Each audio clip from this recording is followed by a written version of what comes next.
జనవరి 4 మనకి ఈ న్యూ ఇయర్లో అంటే 2025లో మొదటి శనివారం. దాంతోపాటుగా పుష్య మాసంలో కూడా మొదటి శనివారం. అయితే ఏంటి అంటున్నారా? శతభిష నక్షత్రంతో శనివారం ఎప్పుడైనా కలిసి వస్తే ఆ రోజున మీరు రాహుకేతు దోషాల నుంచి బయటపడవచ్చు. అంతటి మహత్తరమైన రోజే ఈ రోజు. తప్పకుండా గుర్తుపెట్టుకోండి, సేవ్ చేసుకోండి. ఇవాళ ఈ విధంగా పూజ చేయటం వల్ల రాహుకేతు దోషాల నుంచి బయటపడవచ్చు. అయితే ఎవరు ఈ రాహువు అని తెలుసుకుందాం. రాహువు కలియుగానికి సింబాలిక్. కలియుగం అంటే తెలుసు కదండి, పాపాలు, నరకాలు, అలాగే అధర్మము, ఇవన్నీ కూడా రాహువుకి సంబంధించినవి.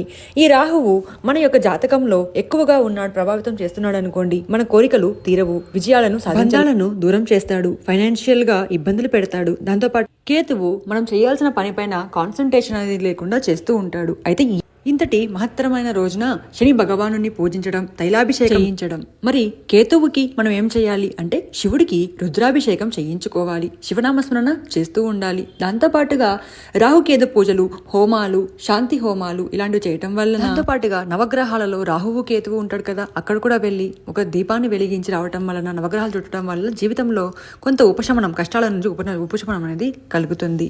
దాంతోపాటుగా మీ యొక్క జీవితంలో కానీ జాబ్, కెరీర్, చిల్డ్రన్స్, అలాగే బిజినెస్ పరంగా ఎటువంటి ఇబ్బందులు ఉన్నా కూడా ఒక్కసారి Astro 24/7 యాప్ని డౌన్లోడ్ చేసుకొని చక్కని కష్టాల నుంచి బయటపడండి.